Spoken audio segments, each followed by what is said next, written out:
In this video, I'm going to show you how to delete a page in the middle of a Word document. So let's say I have a document with 3 different pages, okay? The first one says hey, the second one is completely empty, and the third one says hey hey. And let's say there's some other text on the first and the third page, but you would like to get rid of the second page, which is completely empty and blank, and you don't need it. And then you simply want to delete it, but you just can't, okay? You can't even click in it, and whatever you want to go to the beginning of it and then click backspace, it will simply jump up and start deleting what you have written on the previous page. And I'm going to show you how to remove this right now. It's very simple, okay?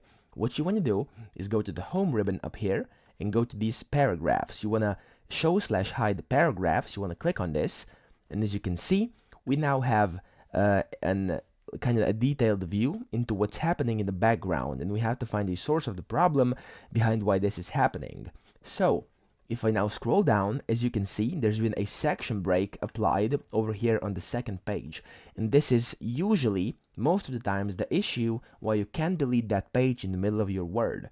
And the way you remove this is very simple. You can't just double click it because nothing will happen, or you can't even highlight it. What you want to do is go to the very left of it and simply click it once, and as you can see, it gets highlighted. And if you then press backspace, as you can see, the blank page in the middle of the Word document has now been removed successfully.